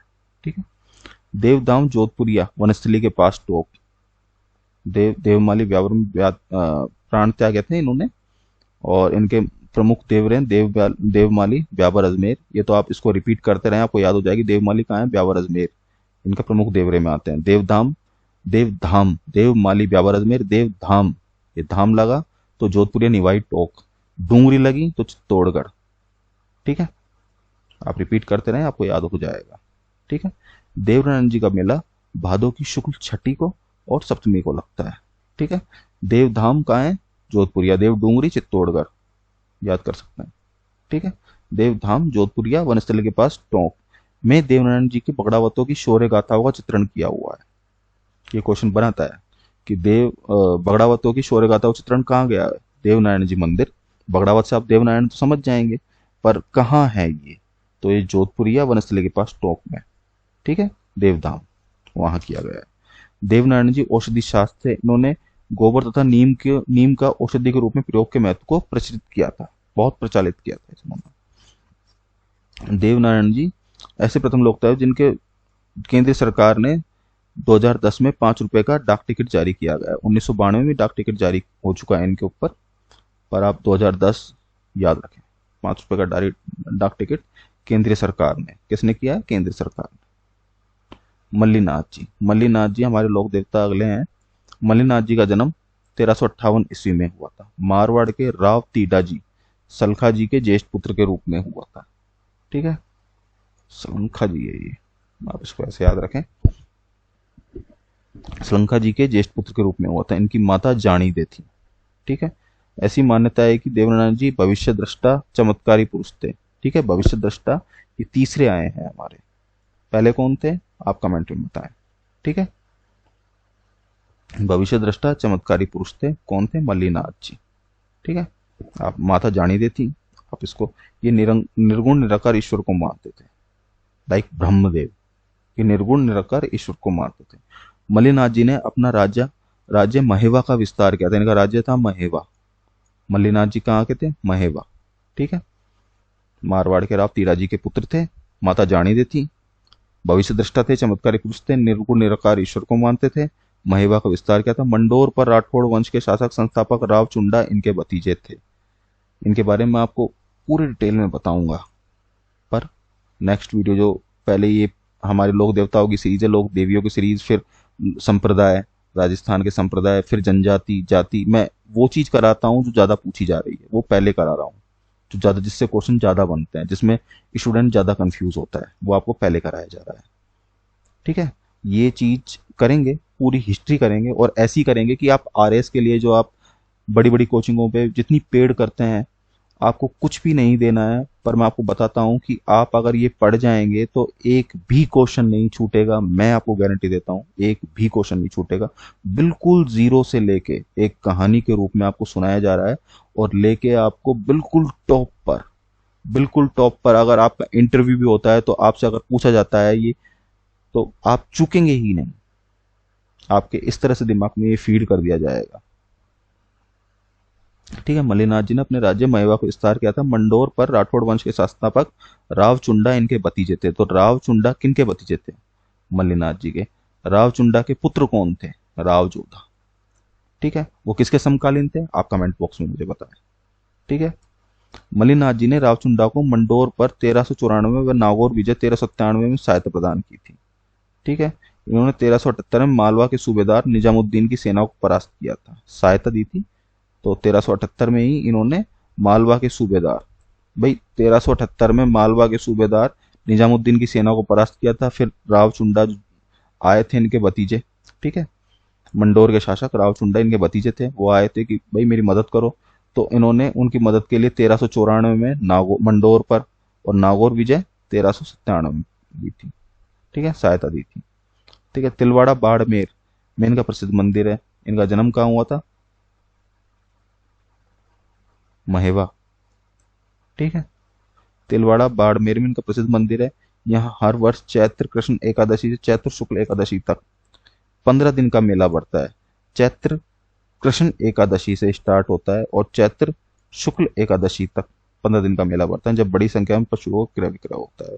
तिलवाड़ा बाड़मेर, ठीक है, फेमस पशु मेला लगता है तिलवाड़ा बाड़मेर का। इनकी रानी रूपादे का मंदिर तिलवाड़ा से कुछ दूर पर मायाजाल गांव में है। लोक मान्यता है बाड़मेर मलानी क्षेत्र। ये क्वेश्चन बहुत इंपॉर्टेंट है। अगर आपको कुछ भी सबसे ज्यादा इंपॉर्टेंट क्वेश्चन चलते में याद करना है कि बहुत जल्दी है, एग्जाम देने ही जाना है और मैंने पढ़ा नहीं है, तो मल्लिनाथ जी के बारे में ये लाइन जरूर पढ़ के जाना। बाड़मेर का मलानी क्षेत्र किनके नाम पर है? मल्लिनाथ जी के नाम। ठीक है, हमारा अगले लोक देवता है तल्लीनाथ जी। तल्लीनाथ जी जालोर जिलों के प्रसिद्ध लोक देवता है। ठीक है, जालोर जिले के प्रसिद्ध लोक देवता कौन है? तल्लीनाथ जी। इनका वास्तविक नाम क्या है? गंगदेव राठौड़। उदय सिंह किसका वास्तविक नाम है? ये कमेंट बॉक्स में बताएं। ठीक है, तल्लीनाथ जी जालोर जिले के प्रसिद्ध लोक देवता है। इनका वास्तविक नाम गंगदेव राठौड़ है। इनके पिता का नाम बीरमदेव है। ठीक है, ये शेरगढ़ जोधपुर ठिकाने के शासक थे। इनके गुरु जालंधर नाथ थे। गांव में किसी भी व्यक्ति या पशु के बीमार पड़ने पर, जहरीला कीड़ा काटने पर इनके नाम का डोरा बांधा जाता है। और तांती किसके नाम बन जाती है, ये भी आप मुझे कमेंट बॉक्स पे बताएं। ठीक है, तलेनाथ जी जालोर जिले के प्रसिद्ध लोक देवता है। इनका वास्तविक नाम गंगदेव राठौड़ है तथा इनके पिता का नाम वीरम देव। ठीक है, वीरम देव किसी के बड़े भाई भी थे, वो भी आप मुझे कमेंट बॉक्स में बताएं। मैं आपको आपको जैसे मैं क्वेश्चन करता हूँ वीरम देव किसी के बड़े भाई थे, तो आप वीडियो में ही, चलती वीडियो में उसका आंसर बोला कीजिए, जिससे आपको, अगर आपको नहीं आए तो वीडियो को पॉज कीजिए, पीछे जाइए, मैं आपको पीडीएफ अवेलेबल करा दूंगा। पीडीएफ में पीडीएफ निकलवा के उसका प्रिंट आउट और साथ में ये क्वेश्चन जो मैं पूछता जाऊं, मैं बताता जाऊं, मैं समझाता जाऊं, उसको आप पढ़ते जाएं, आपको याद हो जाएगा। आपको इतना डीप में याद हो जाएगा और आपको पढ़ाया भी इतने डीप में जा रहा है कि आप जीरो लेवल से बिल्कुल टॉप पे पहुंचने के लायक हो सकते हैं। ये शेरगढ़ जोधपुर ठिकाने के शासक थे। कहाँ के शासक थे तल्लीनाथ जी? शेरगढ़ जोधपुर ठिकाने। अब तल्लीनाथ जी मल्लीनाथ जी में कंफ्यूज मत होना। मल्लीनाथ जी महेवा राज्य था उनका। राव चुंडा उनके कौन थे? भतीजे थे। ठीक है, आप ऐसे बार बार रिवीजन करते रहें। ठीक है, मलानी क्षेत्र किनके नाम पे रखा गया है? मल्लीनाथ जी। तल्लीनाथ जी जालोर जिले के प्रसिद्ध देवता हैं। ये शेरगढ़ जोधपुर ठिकाने के शासक थे। इनके गुरु जालंधर नाथ थे। योगी बालीनाथ किसके गुरु थे? किन किन के गुरु थे? आप कमेंट बॉक्स में बताएं। गांव में किसी व्यक्ति पशु के बीमार पड़ने या जहरीला कीड़ा काटने पर इनका नाम का डोरा बांधते हैं। आहुर जालोर पांचोटा गांव के निकट पंचमुखी पहाड़ी पर के बीच घोड़े पर सवार बाबा तल्लीनाथ जी की मूर्ति स्थापित है। जालोर क्षेत्र के लोग इसके आसपास के क्षेत्र को ओरण मानते हैं। इनका कोई पेड़ पौधा काटा नहीं जाता। और वणिया ओरण किसको मानते हैं? किस क्षेत्र को मानते हैं? आप मुझे बताएं। ठीक है, तो आहोर जालोर के पंचोटा गांव के निकट पंचमुखी पहाड़ी पर, आहोर जालोर, आहोर जालोर याद रखना, पांचोटा गांव के निकट पंचमुखी पहाड़ी के बीच घोड़े पर सवार बाबा तलेनाथ जी की मूर्ति स्थापित है। जालोर क्षेत्र के लोग इसके आसपास के क्षेत्र को ओरण मानते हैं एवं कोई पेड़ पौधा नहीं काटते हैं। ठीक है, याद रखना। हमारे नेक्स्ट लीजेंडरी देवता हैं कल्ला जी। वीर कल्ला जी राठौड़ का जन्म मारवाड़ के सामियाना गांव में राव अचला जी मेड़ता शासक राव दूधा जी के पुत्र के घर अश्विनी शुक्ल अष्टमी को सन 1544 को हुआ। सामियाना गांव में राव अचल जी कौन थे? राव दूधा जी के पुत्र। और राव अचल जी के पुत्र कौन थे? कल्ला जी। लिंक कीजिए इसको एक दूसरे से। राव दूधा जी दादा थे किसके? कल्ला जी के। राव अचला जी कल्ला जी के पिता थे। ठीक है। अश्विन शुक्ल अष्टमी को इनका जन्म हुआ था। मीरा किसकी चचेरी बहन थी? तो कल्ला जी की मीरा चचेरी बहन थी। इसको मैं याद करने का एक और ट्रिक बताऊंगा आपको इजी वे में। तो इन्हें कई सिद्धियां प्राप्त थी। प्रसिद्ध योगी भैरवनाथ तांत्रिक भी था। उसको किसने मारा था वो आप मुझे बताएं। पर ये योगी भैरवनाथ था, ये पूजनीय है। प्रसिद्ध योगी भैरवनाथ इनके गुरु थे। ठीक है। चित्तौड़ के तीसरे साके 1567 में महाराणा उदय सिंह जी की ओर से अकबर के विरुद्ध युद्ध लड़ते हुए वीर गति को प्राप्त हुए थे। अब आप इससे मीराबाई को लिंक कर सकते हैं। ठीक है। लिंक कैसे कर सकते हैं? क्योंकि ये अकबर, हुमायूं, वो पीढ़ियां चलती आ रही है और मैं याद करने की ट्रिक बता रहा हूं। वैसे कोई लिंक तो है नहीं, आपको याद करने में इजी होगा। ठीक है। राणा जी, ठीक है, चचेरी बहन मीरा इनकी चचेरी बहन थी कल्ला जी की। ठीक है। महाराजा उदय सिंह की ओर से अकबर के विरुद्ध युद्ध लड़ते हुए वीर गति को प्राप्त हुए थे। युद्ध में घायल वीर जयमल को इन्होंने अपने कंधे पर बैठाकर युद्ध किया था। और युद्ध पे जैसे सूरज की रोशनी पीछे पड़ती है तो परछाई में ऐसे लग रहे थे जैसे चतुर्भुज, 4 हाथ पैर वाले देवता। तो ये इनकी ख्याति 4 हाथ वाले लोक देवता के रूप में हुई, क्योंकि कंधे पे इन्होंने जयमल को बैठा लिया था। युद्ध में घायल हो चुके थे जयमल भी, अकबर से युद्ध लड़ रहे थे महाराजा उदय सिंह की ओर से। ठीक है। चित्तौड़ के तीसरे साके 1567 में। उल्टा सीधा पूछ के अपने आप को इसको रिवाइंड करते रहे जिससे याद हो जाए। ठीक है। 4 हाथ पैर वाले देवता कौन जाने जाते हैं? कल्ला जी। कल्ला जी के पिता का नाम क्या था? अचला जी। अचला जी किसके पुत्र थे? दूधा जी। और मीराबाई इनकी चचेरी बहन थी कल्ला जी की। ठीक है। चित्तौड़ के तीसरा साका किसके उसमें हुआ था? महाराजा उदय सिंह और की तरफ से ये युद्ध लड़ रहे थे। प्रसिद्ध योगी भैरवनाथ इनके गुरु थे। अकबर से युद्ध लड़ते हुए वीरगति को प्राप्त हुए थे। युद्ध में घायल जयमल को इन्होंने अपने कंधे पर बैठाया था। कई बार कंफ्यूज ये कर सकता है कि कल्ला जी किसके कंधे पर बैठे हुए थे, तो वो क्वेश्चन ही नहीं बनता, इनमें से कोई नहीं उसका आंसर लगाए। पर अगर ये क्वेश्चन हो कि जयमल को किसने कंधे पर बैठाया था? कल्ला जी ने बैठाया था। तो युद्ध लड़ते हुए ऊपर जयमल और कल्ला जी ऐसे लग रहे थे जैसे 4 हाथ वाले देवता। ठीक है। चतुर्भुज देवता के रूप में इनकी ख्याति है। ठीक है। शेषनाग, इसी से मान सकते हैं आप कि भाई अगर आप परछाई में आपके ऊपर कोई बैठा हो तो एकदम सांप जैसा लगेगा, तो शेषनाग का अवतार माना जाता है। अतः वीर कल्ला जी पूजा प्राय नाग के रूप में की जाती है। ठीक है। मैं आपको मेरी थिंकिंग से याद कराने की कोशिश कर रहा हूँ कि स्टूडेंट एक कहानी सी बना लेता है तो वो याद करने में बहुत इजी हो सकता है। ठीक है। सामलिया क्षेत्र डूंगरपुर में इनके काले पत्थर की प्रतिमा स्थापित है। कल्ला जी को योगाभ्यास, जड़ी बूटियों व इनके उपयोग का अच्छा ज्ञान था। एक इनको था और एक इनको था, हाँ, आसिंद भीलवाड़ा देवनारायण जी, है ना। कल्ला जी के भक्त रविवार को इनके मंदिरों, गादियों और चौकियों पर एकत्र होकर इनकी आराधना, अपने रोगों दुखों से छुटकारा पाते हैं। आराधना करते हैं, कब करते हैं कल्ला जी के भक्त? रविवार को इनके मंदिरों, गद्दियों पर, चौकियों पर एकत्र होकर। ठीक है। इनके श्रद्धालुओं की मान्यता है कल्ला जी की आत्मा मंदिर के प्रमुख सेवक में आती है। किरणधारी, किरणधारी कौन है? कल्ला जी का मंदिर के प्रमुख सेवक को किरणधारी कहते हैं। ठीक है। प्रवेश कर लोगों के कष्टों को दूर करती है। वह तलवार से इनकी सहायता सभी का उपचार करता है। तलवार से सभी का उपचार करता है।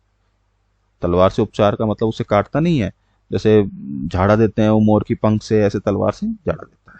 ठीक है। चित्तौड़गढ़ दुर्ग में भैरव पोल पर कल्ला जी राठौड़ की छतरी बनी हुई है। अपन राजस्थान हिस्ट्री में पूरा डिटेल में पढ़ेंगे, बहुत इजी वे में पढ़ेंगे।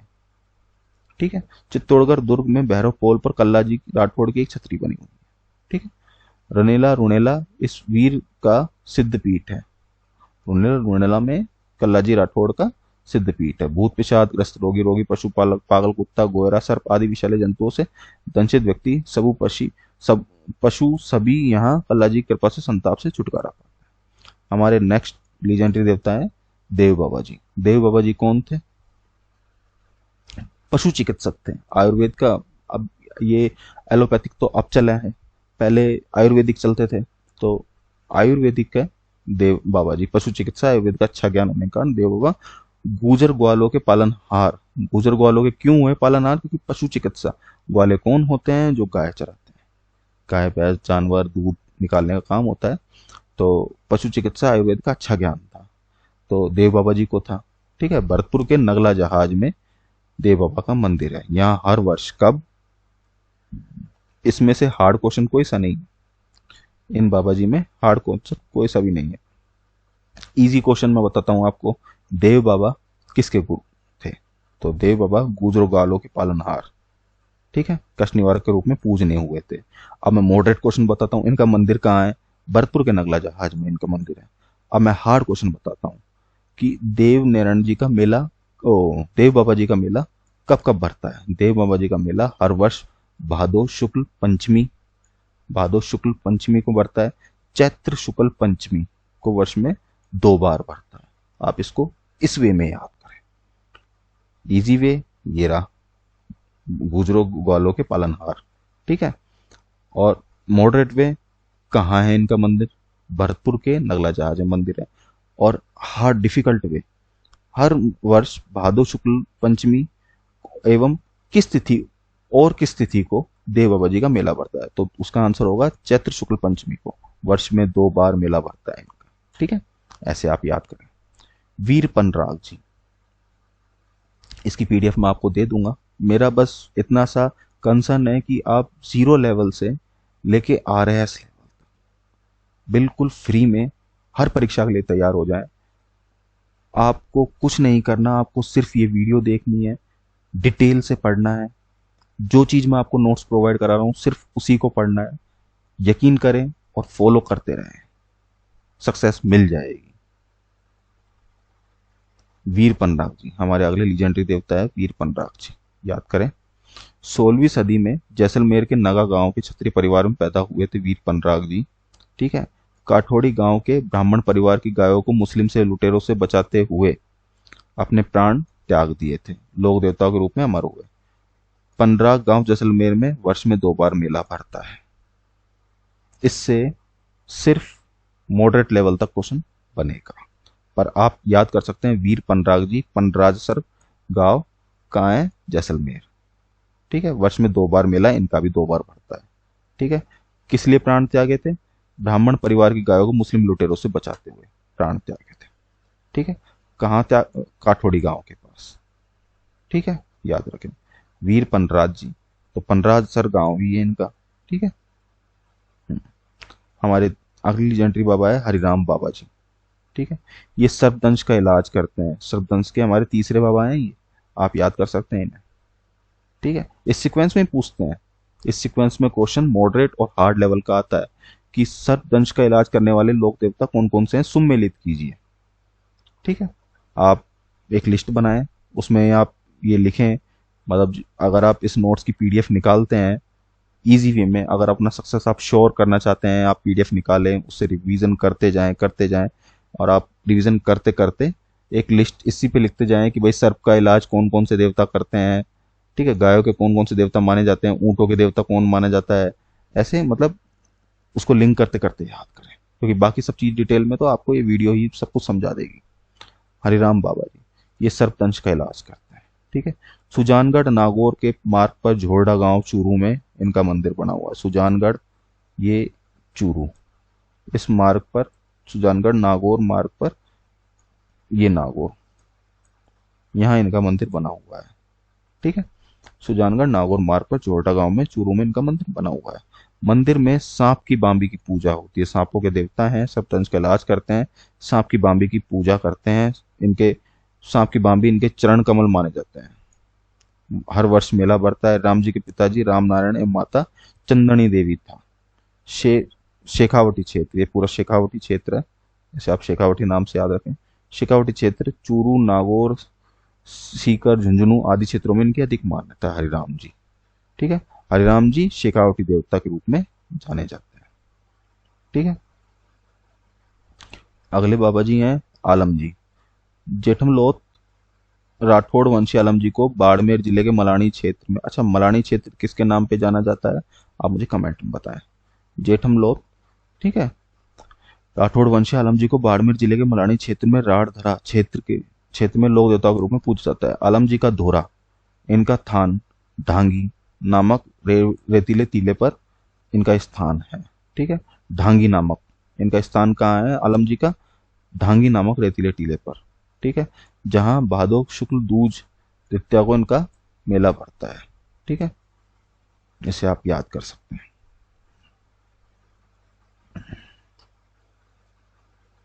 वीर बिक्का जी, बिक्का जी का जन्म कहाँ हुआ था, बीकानेर, जंगल प्रदेश के रीडी। अच्छा, मैंने एक इजी लाइन इसमें छोड़ी हुई है, वो शायद 2010 तक, 2005 तक, 6 तक वो क्वेश्चन बनते थे। आलम जी का दोहरा, आप कंफ्यूज हो रहे होंगे कि वो क्वेश्चन क्यों नहीं बताया गया आपको, क्योंकि वो क्वेश्चन अब नहीं बनता। ठीक है, फिर मैं बता देता हूँ, आलम जी का दौरा कहाँ है, बाड़मेर। ठीक है, आप याद कर सकते हैं। ठीक है, वहां पर घोड़ों का तीर्थ बोला जाता है उसे। ठीक है, वीर बिक्का जी, वीर बिक्का जी जन्म बीकानेर जंगल प्रदेश रेड्डी बिग्गा गांव डूंगरगढ़ तहसील के एक जाट कृषक राव महेंद्र जी के घर सन 1301 में हुआ था। ठीक है, हाँ आप याद कर सकते हैं इसे, ये याद करने लायक है, क्वेश्चन बनता है, पर इतना आसान क्वेश्चन ग्रेड फोर्थ से ऊपर नहीं देगा वो। अगर आप एलडीसी की भी कर रहे हैं प्रिपरेशन, अगर आप सोचते हैं कि इस क्वेश्चन को पढ़ने मैंने कर ली प्रिपरेशन, तो आजकल का जो क्रीमी कंपटीशन है उसके लिए आप रेडी नहीं है। आलम जी का दोहरा घोड़ों का तीर्थ कहा जाता है, बाड़मेर में है, बूढ़ा मलानी के पास, है ना। आप ऐसे याद रख सकते हैं, इसको याद रखने लायक है, इम्पोर्टेंट भी है। पर मैं ये मानता हूं अगर बच्चा नाम लिखना जानता है तो वो एबीसीडी भी जानता होगा। पर हाँ, मैं ये क्लास अपनी डिटेलिंग में जीरो से सब कुछ ही बताया जा रहा है, हर क्वेश्चन बताया जा रहा है कि कैसा क्वेश्चन बन सकता है, इसलिए मैंने ये लाइन बोलना जरूरी समझा, इसलिए मैंने आपको बता दिया ये चीज भी कि एक ये लाइन मिस है इसमें से, तो इसको आप याद रख सकते हैं। आलम जी का दौरा कूड़ा मलानी बाड़मेर, घोड़ों का तीर्थ कहा जाता है, बीमार घोड़ों का इलाज करते थे। ठीक है, वीर बिग्गा जी जन्म बीकानेर जंगल प्रदेश के रिडी बिग्गा गांव डूंगरगढ़ तहसील के एक जाट कृषक राव महेंद्र मेहंद जी के घर, मेहंद तो अपने राजस्थानी भाषा में बोलते हैं, राव मेहंद महेंद्र जी के घर 1301 में हुआ था। इनकी माता का नाम सुल्तानी था। इन्होंने संपूर्ण जीवन गौ सेवा में व्यतीत किया था वीर बिग्गा जी ने। ठीक है, जन्म कहाँ हुआ था, बीकानेर जंगल देश के रिडी बिग्गा गांव डूंगरगढ़ तहसील। ठीक है, अंत में 1336 में राठ मुस्लिम लुटेरों से गायों की रक्षा करते हुए अपने प्राण न्योछावर कर दिए थे। राठ मुस्लिम लुटेरों से भी इन्होंने अपनी गायों की रक्षा करते हुए प्राण न्योछावर कर दिए। जाखड़ समाज के लोग इन्हें कुल देवता मानते हैं। रीडी गांव में शीश देवली, पिग्गा गांव में दूसरा दड़ देवली बना हुआ है। ठीक है, एक और देवता है जिनका घुरमेड़ी शीर्षमेड़ी बनी हुई है, उसे आप कमेंट बॉक्स में बताएं। ठीक है, रीडी गांव में इनका मंदिर शीश देवली, बिग्गा गांव में दूसरा मंदिर दड़ देवली। ये इस बार के पटवारी में आया था, शीश देवली और दूसरा धड़ देवली कहाँ है। ठीक है, वीर बिग्गा जी का तो शीश देवली कहाँ है, ये इंपॉर्टेंट है, ये देवता इंपॉर्टेंट है। ये इसलिए इंपॉर्टेंट है क्योंकि स्टूडेंट क्या करता है, इनको याद नहीं करता, जन्म इतना ही याद कर जाता है किस चीज के देवता थे। ठीक है, इतना ही याद कर जाता है, पर इस वे में भी क्वेश्चन बनता है क्योंकि आजकल क्रीमी कंपटीशन है। ठीक है, रेडी गांव में इनका मंदिर शीश देवली। ठीक है, बिग्गा गांव में दूसरा मंदिर धड़। ठीक है, तो बीकानेर जंगल देश के रेडी बिग्गा गांव। ठीक है, रेडी पहले आता है तो शीश, सर पहले आता है तो शीश। ठीक है, रेडी गांव में शीश, बीकानेर जंगल देश पहले कहते थे बीकानेर को। बिग्गा गांव दूसरा गांव हुआ तो वहां धड़ देवली बना हुआ है। ठीक है, रेडी गांव व बिग्गा गांव में मंदिर में अश्विनी शुक्ल 13 को इनका विशाल मेला भरता है, याद रखें। ठीक है, हमारे नेक्स्ट लीजेंडरी देवता है बूरिया बाबा गौतमेश्वर बाबा। ये very very very important, very very very important, क्योंकि आजकल अगर लोक देवताओं के बारे में से क्वेश्चन बनाता है तो उस एग्जामिनर की प्रायोरिटी पे सबसे नंबर 1 पे ये रहता है, भूरिया बाबा गोतमेश्वर बाबा। ठीक है, इसे आप डिटेलिंग में पढ़ें, अच्छे से पढ़ें, अपने कान आंख सब खुले रखना इस देवताओं के बारे में समझने के लिए, क्योंकि ये जनजाति का क्वेश्चन भी बनता है इसी से। ठीक है, इसी से लोक देवता का क्वेश्चन भी बनता है, इसी से ज्योग्राफी का क्वेश्चन भी बनता है, मैं बताऊंगा कैसे। ठीक है, अब पढ़ते हैं। दक्षिणी राजस्थान के गोडवाड़ क्षेत्र की मीणा आदिवासियों के इष्ट देव है, कौन है? गोतमेश्वर महादेव, भूरिया बाबा, गोतमेश्वर बाबा। ठीक है, आप इसे याद रखें। मीणा आदिवासियों की इष्ट देव कौन है? गोतमेश्वर महादेव। ठीक है, भूरिया बाबा, गोतमेश्वर बाबा, इस नाम से प्रसिद्ध मंदिर यहाँ है। अरावली की श्रृंखलाओं में सिरोही जिले के चोटीला चांदीला गांव के पास स्थित है। ठीक है, सिरोही जिले, याद रखें, इंपॉर्टेंट, सिरोही जिले के चोटीला चांदीला गांव में के पास इंपॉर्टेंट है। ठीक है, इनके अनुयायी कभी गोतमेश्वर जी की झूठी कसम नहीं खाते। रामदेव जी के अनुयायी भी रामदेव जी की झूठी कसम नहीं खाते, जिसे रामदेव जी की आण कहते हैं।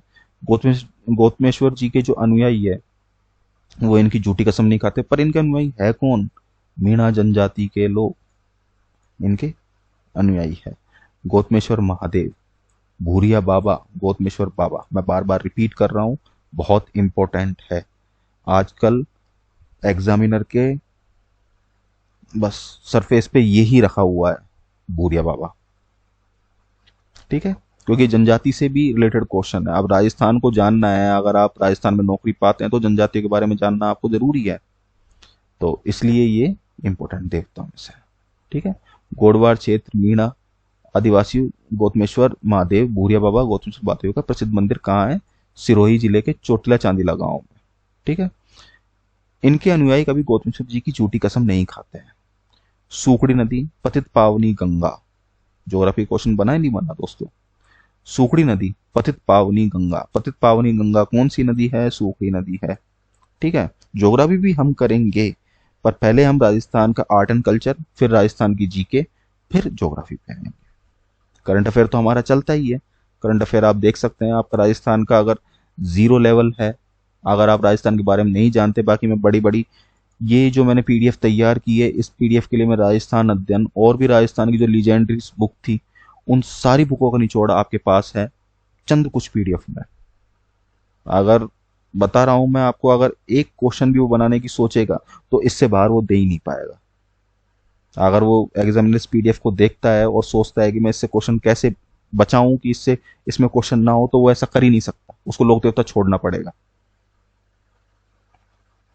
सूखड़ी नदी, पतित पावनी गंगा के दाहिने किनारे पर टेकड़ी पर स्थित इस चमत्कारी मंदिर का निर्माण मीणा जाति के लोगों द्वारा करवाया गया है। मीणा जनजाति के प्रमुख देवता कौन है? भूरिया बाबा, गोतमेश्वर महादेव, गोतमेश्वर देवा बाबा। ठीक है, इनका कहाँ कराया गया है? सूखड़ी नदी, पतित पावनी गंगा, और इनका मंदिर है कहाँ? सिरोही जिले के चोटिला चांदीला गांव में। ठीक है, ऐसे रिपीट करें, याद हो जाएगा। मेले के अवसर पर जनजाति समुदाय, मीणा जनजाति समुदाय अपने पूर्वजों की अस्थियां सूखड़ी नदी में पतित पावनी गंगा में प्रवाहित करता है। सूखड़ी नदी को आप पूरा बोलें, पतित पावनी गंगा, जिससे अगर क्वेश्चन बने तो आपको याद रहे। ठीक है, कहा जाता है कि गौतम ऋषि का यहाँ आश्रम था। ठीक है, कहाँ था? सूखड़ी नदी में, पतित पावनी गंगा, चोटिला चांदीला गांव, सिरोही, ठीक है, जिले की तहसील। यहाँ देवी अहल्या, अंजलि, दोनों की, अहल्या जी की और अंजलि जी की प्रतिमाएं विद्यमान है। यहाँ गोतमेश्वर ऋषि महादेव का लिंगाकार विराजमान है। यहाँ 13 अप्रैल से 15 मई तक हर वर्ष प्रसिद्ध मेला लगता है। कब कब लगता है? 13 अप्रैल से 15 मई तक लगता है। ठीक है, कहा जाता है कि भयंकर अकाल के समय भी यहाँ गंगा कुंड का पानी, पतित पावनी गंगा, गंगा कुंड, याद रखें, पानी नहीं सूखता है और आसपास भी 2-3 मीटर खोदते ही पानी निकल आता है। ठीक है, भयंकर अकाल के समय भी यहाँ पानी नहीं सूखता गंगा कुंड का। और गंगा कुंड है कहाँ? गोतमेश्वर ऋषि महादेव लिंगाकार विराजमान है गोतमेश्वर के किनारे, सूखड़ी नदी के किनारे, गोतमेश्वर महादेव, गोतमेश्वर बाबा, भूरिया बाबा के मंदिर पर। ठीक है, यहाँ पानी नहीं सूखता। और ये मेला कब लगता है? यहाँ हर वर्ष 13 अप्रैल से 15 मई, ये तो आजकल की तिथियों के हिसाब से ही आपको याद करने को मिल रहा है। 13 अप्रैल से 15 मई तक मेला लगता है। ठीक है, गोतमेश्वर महादेव का एक लोकतीर्थ प्रतापगढ़ जिले में अरनोद कस्बे के पास भी है। ठीक है, इसे भी आप याद करें क्योंकि ये भी कई बार ये वो क्वेश्चन में आंसर दे देता है इस क्वेश्चन में, वो नहीं देख करके। ठीक है, तो आप इसको टिक लगा के आ जाएं, अपना क्वेश्चन सही करके आ जाएं। गोतेश्वर महादेव का लोकतीर्थ प्रतापगढ़ जिले के अरनोद कस्बे के पास भी है, जिसे वहां का आदिवासी समुदाय पाप विमोचक तीर्थ मानता है। ठीक है, पाप विमोचक ये भी पतित पावनी सूखड़ी गंगा जहाँ वो अस्थियां विसर्जित करते हैं मीणन समुदाय के लोग। ऐसी मान्यता है कि वहां पाप मुक्ति कुंड मंदाकिनी कुंड में स्नान कर लोग पाप मुक्त हो जाते हैं। पाप मुक्ति कुंड कौन सा माना जाता है? मंदाकिनी कुंड। ठीक है, इस तीर्थ की स्थापना स्वयं गौतम ऋषि के द्वारा की गई थी, जिनके ऊपर इनका नाम है गोतेश्वर महादेव। ठीक है, यहाँ की का शिवलिंग खंडित है। यहाँ प्रतिवर्ष वैशाख शुक्ला 11 से ज्येष्ठ कृष्णा 2 तक भव्य लक्की मेला बढ़ता है। ठीक है, आप याद करें, भव्य लक्की मेला कब बढ़ता है? वैशाख शुक्ल 11 से ज्येष्ठ कृष्णा 2 तक। ठीक है, आपसे याद करें, पाप मुक्ति कुंड मंदाकिनी कुंड में स्नान कर लोग, आप रिपीट करें, आपको याद होगा, ये बहुत इंपॉर्टेंट है। हमारे अगले लीजेंडरी देवता हैं वीर फत्ता जी। वर्तमान जालोर जिले के साथू गांव में जन्मे वीर फत्ता जी ने लुटेरों से अनुयायी गांव की रक्षा करते हुए अपने प्राणों की बलि दी थी। सदा के लिए लोक देवता के रूप में अमर हो गए। साथू गांव में इनका विशाल मंदिर है, जहां भादों की शुक्ल नवमी को मेला लगता है। भादों की शुक्ल नवमी को किसका मेला लगता है और किस किस का मेला लगता है, आप कमेंट में बताएं। एक मेला और लगता है जिसे हम नवमी नाम से ही जानते हैं, मैंने उसमें भी लिखा हुआ है पीडीएफ में, आप उसे पढ़ें या याद करने की कोशिश करें, मुझे पता है। वर्तमान जिले के साथू गांव में जन्मे वीर फत्ता जी। ठीक है, जालोर जिले, वर्तमान में जालोर में है, साथू गांव में जन्मे वीर फत्ता जी। लुटेरों से गांव की रक्षा करते हुए प्राणों की बलि दी। सदा के लिए लोक देवता के रूप में अमर हो गए। साथू गांव जालोर में ही इनका मुख्य मंदिर बना हुआ है, जब भादों की शुक्ल नवमी को मेला पड़ता है। ठीक है, याद करें। 18वें हमारे झुंझार जी। इनका जन्म सीकर के इमलोहा गांव में हुआ था। सीकर के इमलोहा गांव में कौन जन्मा था? झुंझार जी। गांव की गायों की रक्षा करते अपने भाइयों के साथ प्राणों की त्याग दिया था। ये क्वेश्चन बना था, ये क्वेश्चन 2000 शायद 18 या 17 में आया हुआ क्वेश्चन है राजस्थान के किसी एग्जाम में। गायों की रक्षा करते हुए भाइयों के साथ अपने प्राणों को किसने त्यागा था? तो झुंझार जी ने त्यागा था। क्योंकि लोग जितने भी स्टूडेंट है सब कहाँ है इनका मंदिर? सीकर इमलोहा गांव, इतना याद करके रह जाता है बस, वो आगे नहीं बढ़ता। ठीक है, क्योंकि कहते हैं कि मैं पढ़ के पूरा जाता हूँ और 1 महीना हुआ मैं ज्योग्राफी पढ़ता रहा तो मैं अपने भाइयों तक याद रहा, फिर बाद में जब 1 महीना और निकला तो फिर बाद में जन्म कहाँ हुआ इतना याद रहा।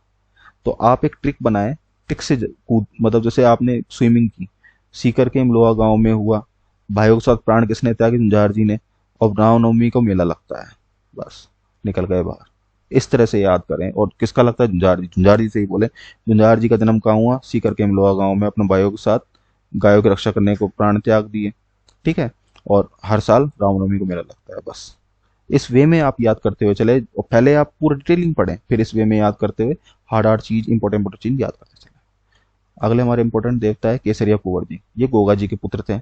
इनका भोपा सांप का जहर मुंह से चूस कर बाहर निकालता है, वेरी इंपॉर्टेंट। सफेद रंग की ध्वजा फहराई जाती है, एक सफेद रंग की और एक 5 रंग की ध्वजा फहराई जाती है, जिसे नेजा कहते हैं। वो किस देवता की चढ़ाई जाती है? जहाँ उनके पगली भी बने होते हैं, वो मुझे बताएं। केसरिया कुंवर जी गोगा जी के पुत्र थे। ठीक है, इनका पोपा सांप का जहर मुंह से चूस कर बाहर निकाल देता है, सफेद रंग की ध्वजा फहराई जाती है। इंपॉर्टेंट है, याद करें। किसके पुत्र थे? गोगा जी के पुत्र कौन थे? केसरिया कुंवर जी। बोपा सांप का जहर मुंह से चूस कर बाहर निकालता है, सफेद रंग की ध्वजा फहराई जाती है। अगले हैं भोमे जी। ये राजस्थान के जगह जगह आपने भी सुना होगा, अगर आप राजस्थान से हैं तो राजस्थान से ही होंगे, आप राजस्थान की तैयारी कर रहे हैं तो ऐसा नहीं है, पर बाहर के लोग भी करते हैं आजकल तो, पर आप इसे याद करें। भोमिया जी राजस्थान के भूमि रक्षक देवता। ठीक है, रूपनाथ जी झरडा। रूपनाथ जी झरडा पाबू जी के बड़े भाई बूंदो जी के पुत्र थे। इन्होंने जिंदराव कीची, पाबू जी को किन्होंने मारा था? उनके बहनों ही जिंदराव कीची, और जिंदराव कीची को किसने मारा था? रूपनाथ जी झरडा ने। पाबू जी बड़े भाई बूढ़ो जी के पुत्र थे। ये किसके पुत्र थे? पाबू जी के बड़े भाई बूढ़ो जी के। अब ये ना देकर ये पूछ लेता है कि पाबू जी के भतीजे का नाम क्या है, तो रूपनाथ जी झरडा। ठीक है, जिंदराव कीची को मारा था। पोलूमंड जोधपुर एवं सिंधुबड़ा नोगामेडी बीकानेर इनके प्रमुख स्थान है। का कौन कौन से हैं? कोलुमंड, जोधपुर, सिंधुदड़ा, नोगामेडी। ठीक है, आप 2 बार बोले आपको याद हो जाएगा। अगले हमारे लोक देवता हैं डूगजी जवाहर जी। 1857 की क्रांति में डूगजी जवाहर जी दोनों शेखावटी भाइयों ने योगदान दिया था। ये अमीरों को लूटकर गरीबों में बांट देते। ऐसे कौन से लोक देवता हैं जो 1857 की क्रांति में भाग लिया था, इसलिए ये इम्पोर्टेंट है, याद करें, डूगजी जवाहर जी। ठीक है, अगले हमारे लोक देवता हैं मामादेव जी। ये गोरक्षक और बरसात के देवता हैं। इनके मंदिर नहीं होते, गांव के बाहर इनके लकड़ी के कलात्मक तोरण होते हैं जिनकी पूजा करते हैं। इनको खुश करने के लिए भैंसे की बलि दी जाती है। इंपॉर्टेंट, फिर से इंपॉर्टेंट, याद करें। ठीक है, अगले हमारे लोक देवता हैं इलोहे जी। ये छेड़छाड़ के देवता कहे जाते हैं। कहा जाता है कि हिरण्यकश्यप की बहन होलिका के साथ इनका विवाह होना था, पर प्रहलाद जी के होलिका के प्रहलाद जी को गोदी में लेके बैठने पर, होलिका जी का दहन हो जाने पर इनकी शादी नहीं हो पाई थी, तो इनका प्रेम अधूरा रह गया था। हिरण्यकश्यप की बहन होलिका के साथ इनका प्रेम प्रसंग था। तो इलोहे जी छेड़छाड़ के देवता के रूप में कहे जाते हैं। पश्चिमी राजस्थान बलोत्रा में सर्वाधिक प्रचलित है, और ऐसा भी कहा जाता है कि बलोत्रा पश्चिम राजस्थान, उधर की तरफ होलिका की पूजा की जाती है। ठीक है, थैंक यू आपको ये वीडियो देखने के लिए। हमारी वीडियो को अगर आपको पसंद आती है तो हमारे चैनल को सब्सक्राइब करें और इसको अधिक से अधिक शेयर करें। ये वीडियो बनाने में इतनी ही मेहनत लगती है स्टूडेंट, जितनी आप मेहनत पूरा सिलेबस करने में आपको लगती है। तो आप इस चैनल को अधिक से अधिक शेयर करते रहें, अपने हर दोस्तों को शेयर करें। अगर मेरे 1000 लाइक हो जाते हैं तो मैं इस वीडियो को PDF में आपको अवेलेबल करा दूंगा, और अगली वीडियो कल मिलेगी आपको। Thank you student.